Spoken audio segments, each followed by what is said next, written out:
Good Morning Indiana, working for you. The time right now is 4:27. It is Thursday morning. Thanks for waking up with us early here on Good Morning Indiana. I'm Lauren Casey. And I'm Meredith Barrick. We begin with an overnight shooting. This taking place at a recording studio on the northeast side. You can see the outside of that recording studio right there. 3 people were shot and they are in the hospital right now. They believe there was some sort of argument or confrontation that happened outside, causing those 3 men to be shot. All the victims are in stable condition. That is the good news this morning. Police are still investigating this situation. And right now we are monitoring the latest with COVID-19 in the state of Indiana. We always get those updated numbers each day. And so far we know at least 65 Hoosiers have died from this virus so far. More than 2,500 cases are positive here in the state of Indiana. And we also know that the governor has extended that stay-at-home order through May 1st. So these are all things that we are tracking each day. Those are the latest numbers, and they keep going up. But also the number of people getting tested has gone up. And we'll talk more about how they're expanding testing to different groups of people coming up here on Good Morning Indiana. Another story we have for you today is about another group of people that are impacted by the closures, and that's professional performance artists, things like professional dancers, singers, comedians. When they perform in front of an audience, those things are obviously not going to be happening in the near future. And so that's how they get paid. That's their job. So we talked to a local dance company founder about what this means for not only the company and the artists, but also audiences and society as a whole. Now let's get a check of our forecast. Todd Clausen is standing by. And Todd, we've been waiting for that warm up. No big complaints because we've had those warm days kind of sprinkled in, but I don't know. I'm looking forward to getting outside and not being chilled. Yeah, you know, it's a little chilly this morning. There's no doubt about that, with temperatures that are in the 30s and 40s across the area. But yesterday afternoon, as we mentioned, it was going to be a slow process, but we finally got back into the sunshine. Now that we have cleared the clouds out, it is going to be a beautiful day for us across the area. With mostly sunny skies, our high temperature this afternoon is going up to 62 degrees. That puts us back above normal, not only for the day today, but as we go throughout the next week or so, our high temperatures are going to be staying above normal as well, in the 60s and 70s. As far as high temperatures go, there'll be a few mornings where it does get chilly in our foreseeable future, but enjoy today and tomorrow with the sunshine before some rain showers return to the forecast during the day on Saturday. So Saturday is kind of the day that we bring a few showers in, but it's not an all-day rain. We'll break it all down for you here throughout the morning on Good Morning Indiana. This is Good Morning Indiana, working for you. Now at 4:30, Indiana is expanding testing for the coronavirus. The people they say are at high risk and who can now qualify for testing in the state. The COVID-19 outbreak is affecting many businesses, including those in the entertainment industry. How the safety restrictions are impacting dancers, musicians, and other performers. And we've been told to wash our hands and sanitize our homes, but what about our cars? What you need to know about cleaning your vehicle during the pandemic. It is 4:30 here on your Thursday morning. Thanks for joining us. I'm Meredith Barrick. And I'm Lauren Casey. We have Todd Clausen standing by with your Thursday forecast. Todd, what can we expect out there right now? You know, it's chilly this morning, so you're definitely going to have to bundle up when you hear me talking about the mild temperatures. It is not this morning, as we are dipping down to freezing right now in Peru. It's 34 in Tipton, 35 in Bloomington, as well as Richmond, and sitting right at 40 degrees in Indianapolis. The difference, though, today is once the sun comes up, we don't have the clouds around this morning. Skies are completely clear, so we'll start warming right away when that sun does come up a little before 7:30 now this time of year, and that is going to set us up for a beautiful day with sun-filled skies. Just a few fair weather clouds as we work our way into the afternoon hours, but all the clouds and this precipitation you see off to our west, that's exactly where that is going to stay. So we're in great shape today. We'll go from temperatures this morning that will be in the 30s quickly into the 40s by the time we get to 10 11 o'clock, and then we'll be in the 50s throughout much of the afternoon. This stops at 4 p.m., but once we get past 4 p.m., we should hit our high temperature today, Lauren, which will be right around 62 degrees. All right, Todd, thanks so much. Let's take a look right now at traffic. This is a live look in the downtown area, I-65 and I-70 at the South Split. You can see traffic here is quiet this morning. We'll keep our eyes on any construction or any delays that might slow you down for your Thursday commute, but right here, everything is moving along smoothly. It is 4:32, new from overnight. 3 people are in the hospital after a shooting on the northeast side at a recording studio. Metro Police say around 10 people were inside Asmith Recording Studios on East 65th Street, just west of Binford Boulevard, when this argument broke out. They believe a confrontation continued outside, where 3 men were shot around 1 o'clock this morning. All of the victims are in the hospital right now in stable condition.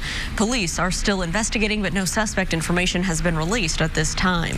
Indianapolis Mayor Joe Hogsett has extended Marion County's stay-at-home order as 400 more cases of COVID-19 are reported in the state.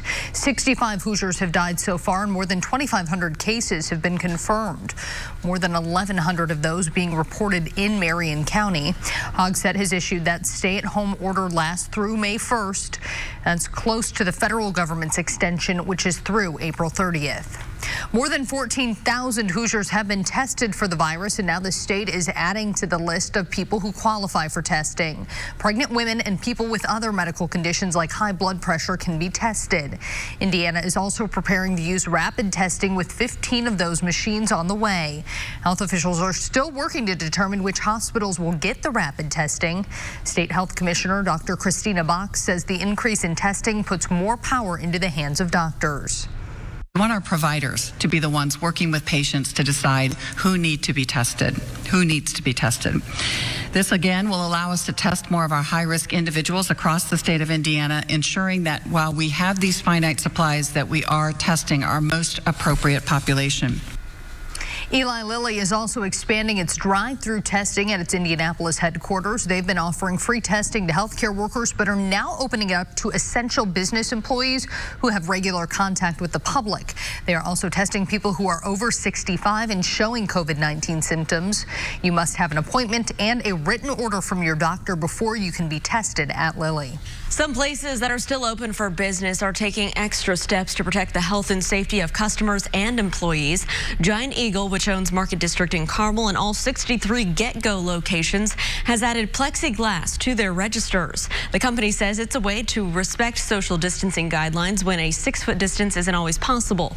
There are decals on the ground now so customers can keep space between them while waiting in line, and employees are constantly sanitizing. My gloves on. Wash my hands before I go in there. When they handed me the cart, they said they just cleaned off the cart. Giant Eagle says they're hiring hundreds of people as demand grows. The company is offering bonus pay for current and future team members. We have a link to apply on our website, hiringhoosiers.com. There you'll also find many other job opportunities as well. Many parents are still settling into e-learning while schools are closed, and one organization says it has teaching resources that can help. Sylvan Learning is offering online tutoring to keep kids on track. They tell RTV6 that their instructors are familiar with students' curriculum and can help where it may be hard for parents to assist. Sylvan Learning Center is also offering a discount because of the pandemic. You can find a list of more learning resources in this story at theindychannel.com and on the RTV6 app. It is 4:35 and a time of social distancing. We know several industries are impacted. We talk a lot about the service industry, but there's another group of workers who were impacted immediately when the state had to put restrictions on gatherings of large groups. Professional performance artists like singers, dancers, musicians, comedians, they had to put their shows on hold. We talked to the founder and director of a local dance company who says this is a trying time for both the artists and their audiences. It's a contemporary retelling of the story of Exodus from the Bible, and we brought the plagues into the modern world. A timely piece, Gregory Hancock Dance Theater presents Exodus. The creation of the earth, and racism, and gun violence, and disease. But disease, COVID-19, is turning the lights dark on this stage. Which, ironically, it would be amazing to be able to see this piece at this time. Gregory Hancock, the founder and artistic director of Gregory Hancock Dance Theater and its student academy, recalls the day that he learned their upcoming performances would be upstaged by a growing global pandemic. Rather stunned as, what do we do next now? What happens? GHDT is the resident company at the Center for Performing Arts, a place where audiences and crowds are suspended for the fight against this virus. He tells me they had a feeling on that day there could be bad news. And then we did our run-through, and they gave me the greatest gift that morning. The run-through, they danced like that was their last time they were ever going to dance. The kind of dancing that a director always wants to pull out of their dancers. Exodus, set to hit the stage in April, suspended. Their performances and main revenue source up in the air for May and June. Our dancers are hired to dance and to prepare for performances. If we have no performances, at some point we need to let our dancers be on a layoff period. They may have to go on unemployment. He tells me dance is more than a profession, it's a passion. Dancers dance because they need to dance and they love to dance, so I'm heartbroken that we don't get to present live art. And as Gregory fears for what the upcoming months could look like for his company members, he also knows the lack of live performance art impacts our society as well. Well, I think it's one of those things that we probably take for granted a lot, of how art impacts our lives, how much we need it, how it lifts our souls, it feeds our souls. Well, GHDT remains committed to creating dance that deals with issues in our history, culture, and society. And Gregory tells me that they plan to keep bringing that passion to the stage. But in order to do that, they do need your support. They're offering refunds to ticket holders, but they also ask that you consider making your ticket purchase a donation to the company and its dancers. They're also working to keep their patrons updated on upcoming performances on their website. We posted a link to that under this story on our page, theindychannel.com. You may be forgetting to disinfect one of the germiest areas, and it's not in your home. The group Kids and Cars says your car can be a hot spot, especially your door handles and steering wheel. Steering wheels have 4 times more germs than a public restroom toilet seat. The group says sanitizing your vehicle should be a part of your routine. We definitely recommend using gloves every single time, either a pair of disposable gloves or a pair of rubber gloves that are specifically designated just for cleaning your vehicle. And then you can use a variety of different cleaners. Follow the instructions on those, Clorox wipes, Lysol wipes. You can use hand-based sanitizer even, as long as it has 60% alcohol. Do not ride inside a vehicle with someone who has or suspects they may have COVID-19. The virus can be spread by sharing airspace or touching surfaces an infected person has come in contact with. The virus can stay on surfaces found in cars for days. 5,000 Americans have died from COVID-19, and now more states are working to flatten the curve. Coming up, the latest recommendations from top health officials as the U.S. continues to fight the spread. And Peyton Manning is giving some help to healthcare workers in Indianapolis. Still had what the former Colt is doing to show appreciation to doctors and nurses at St. Vincent. We'll be right back. It's a cool morning here across the area with temperatures that are in the 30s and 40s. But despite the chilly start, we are going to warm things up quickly throughout the day today. I really think you're going to like the forecast as we get into the afternoon hours and beyond. We will share that with you coming up when Good Morning Indiana continues. The time now is 4:40. Stay with us. We're back in just a couple minutes. FDA approved for over 20 years. More states now heeding the call to flatten the coronavirus curve. At least 45 states now imposing stay-at-home restrictions. The president warning America to prepare for a very painful few weeks. ABC's Inez de la Catera is in Washington with the latest. With more than 5,000 deaths now reported from COVID-19 across the country, President Trump striking a grim tone. Difficult days are ahead for our nation. We're going to have a couple of weeks starting pretty much now, but especially a few days from now that are going to be horrific. And warning the national stockpile of personal protective gear for healthcare workers is nearly depleted. It is because we're sending it directly to hospitals. We don't want it to come to the stockpile because then we have to take it. The New York Times reporting the contract to maintain the government stockpile lapsed last summer. A dispute meant that a new firm did not begin its work until January. The virus is expected to kill tens of thousands of Americans. Florida, Georgia, and Mississippi joining at least 42 other states ordering residents to stay at home. The president now facing growing calls to issue similar nationwide restrictions. There are some states that are different. There are some states that don't have much of a problem. Across the country, field hospitals going up from Massachusetts to Illinois. A doctor taking ABC News inside New York's Mount Sinai Queens Hospital now pushed to the brink. All these patients here sitting out in the hallways because we are full. In Los Angeles, Mayor Eric Garcetti announcing the city is recommending citizens wear face masks while in public, as Dr. Fauci weighs in on how long social distancing could last. When it goes down to essentially no new cases, no deaths at a period of time. Vice President Mike Pence says he expects the worst of the pandemic to be over by Memorial Day, which is still about 2 months away. Inez de la Cuetara, ABC News, Washington. A California train engineer is accused of deliberately derailing a train to attack the Navy medical ship helping with the coronavirus response. Federal prosecutors say Eduardo Moreno intentionally tried to crash a speeding train into the USNS Mercy docked at Los Angeles Port. The medical ship is serving as a hospital to help with non-coronavirus patients. The train smashed through several barriers, slid through a parking lot, and hit a fence. No one was hurt, but the train did leak fuel. According to prosecutors, Moreno said he thought the ship was suspicious and didn't believe it was helping fight COVID-19. His defense team declined to comment.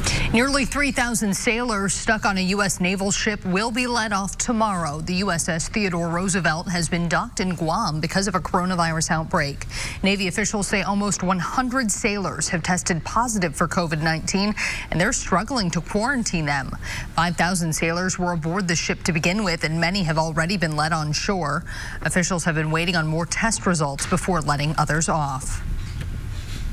Well, Italy is extending its national lockdown while the country continues to be one of the hardest hit by the coronavirus. The prime minister announced the measure will last through at least April 13th. Italy has been on lockdown since March 10th. Government leaders say they're seeing positive effects from social distancing and, quote, cannot change perspective now. The latest numbers show the country has more than 105,000 confirmed cases of the virus and over 12,000 reported deaths. Stores that sell guns and ammo are now considered essential services during stay-at-home orders in the U.S. The businesses were added in the latest guidance from the government over the weekend. It means building, selling, and distributing guns, along with shooting ranges, are listed as critical infrastructure. Some states have already given firearms retailers the essential designation, but some, like California, did not. Gun sales have been on the rise since the coronavirus outbreak began.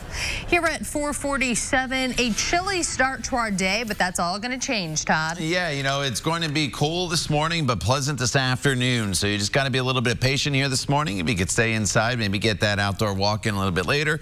Compared to this morning, you'll be in good shape. Just want to highlight there's some minor visibility issues in spots across central Indiana. Everybody is above that 1 mile threshold. I always tell you is when things start to get bad on the roadways. But you'll notice a little bit of moisture out there. If anything, as you walk out, if you have your car outside, if you have to drive, if you do have to get in your car and drive this morning, there could be a little bit of patchy frost on it. That's probably the biggest impact of that fog that has settled into some areas. 40 degrees, that's the current temperature. Just a light wind out there currently, and look at these temperatures across the area. 33 right now in Tipton, oh so close to the freezing mark, as is Greencastle at 33 degrees, 35 in Bloomington and Bedford.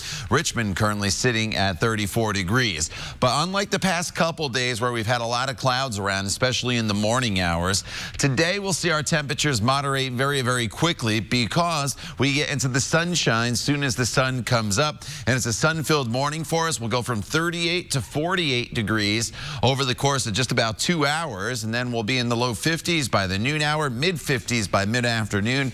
And then high temperatures this afternoon will be topping off in the low 60s for us all across the area. It's a great day, seasonable, as those temperatures will be running just a little bit actually above normal. Our normal high today jumped from 58 yesterday up to now 59 69 degrees for this time of year. Satellite radar picture is nice and quiet back off to our west. Some clouds, a few showers. There'll be a few high clouds, fair weather clouds moving in at times throughout the afternoon hours today, but that is just about it. Sunset, if you're getting that walk in after dinner this evening, some high clouds. 8:11 is the sunset time. Temperatures will be in the 50s, so it's nice and pleasant for you. And then tomorrow morning when you wake up, probably not quite as cool as this morning, but it's chilly once again with the clear skies down into the 30s and 40s. Looking ahead, tomorrow's a great day, maybe even a little bit better than today because temperatures will be a little bit warmer. Later on this afternoon with skies that'll be partly cloudy. And then we do bring some showers back into the forecast for the weekend, probably a little more prevalent on Saturday compared to Sunday, but they're still going to be scattered in nature. We're not looking at any heavy rains or all-day rains with temperatures that will hold into the mid-60s. Starting on Monday, we make the jump up into the 70s, which will be great, but there will be the chance of some spotty thunderstorms off and on throughout the day on Monday, Tuesday, and Wednesday. Meredith. Todd, thank you. The UK's Prince Charles has made his first public appearance since recovering from COVID-19. He appeared in a 3-minute video paying tribute to emergency medical workers. He described the pandemic as frustrating, but also stressed the importance of hope. The 71-year-old came out of a 7-day self-isolation on Monday. He says his symptoms were mild and he has kept working. At 4:50, for the first time since World War II, this year's Wimbledon tennis tournament in the UK has been canceled. The Grand Slam was set to start on June 29th, but a decision was made to call it off because of the coronavirus outbreak. Organizers said postponing the event would be difficult because of the short window available for grass court tennis. The French Open has already been pushed back until September. All professional tennis has been suspended until further notice. Good news for football fans, though. The National Football League announced that the season will start in September and they will play their full 16-game schedule with fans. NFL officials say international games are still on as well. Other leagues like the MLB and NBA have either postponed or canceled their seasons. The NFL has made some changes in the offseason, though. All team facilities have been closed and teams are only allowed to hold virtual workouts until further notice. Former Colts quarterback Peyton Manning and his wife Ashley are showing appreciation for our Indianapolis healthcare workers during this coronavirus outbreak. The Mannings provided lunch from St. Elmo's at Ascension St. Vincent Hospital yesterday. They also sent donuts and cookies to the hospital last week. St. Vincent posted on Facebook thanking the Mannings for their encouragement and their support. Assisted living facilities across the country are finding new ways to cheer up residents while maintaining social distancing. One in Iowa turning to llamas after the break, how residents responded to the animal surprise. And with the rush to buy personal protection masks during the pandemic, some people are getting creative to make those supplies. New at 5, how a man is using his 3D printer to help.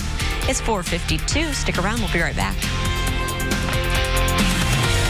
Live on CourtTV.com.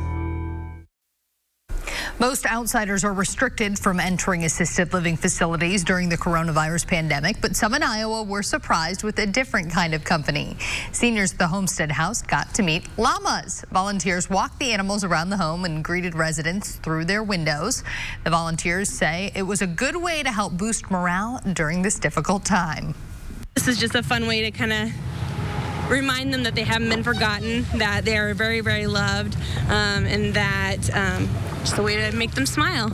The organizers say they hope to bring the llamas back when the pandemic ends so residents can actually pet them. I love that. That is a lot of fun there. And those llamas are fun. I spent some time with, not those llamas, but a llama farm here over in Crawfordsville back in July of last year, and they got great personalities. You don't think about it, but each one, just like humans, has their own personality. So great thing they're doing there. All right, here's your 7-day planning forecast. 62 degrees with lots of sunshine today. 66 degrees tomorrow, probably even a little bit better because it's a little bit warmer and just as sunny. Then it gets a little unsettled across the area and we'll have to dodge some rain here or there, but none of that rain looks to be real heavy or prolonged, so there'll be dry hours as well. But the thing that's not an issue, the temperatures, even with those showers coming in still in the mid-60s for Saturday and Sunday. Then next week we make the jump all the way up into the low 70s. The time now is 4:57. You're watching Good Morning Indiana right here on RTV6. Stay with us. We're back here in just a few minutes.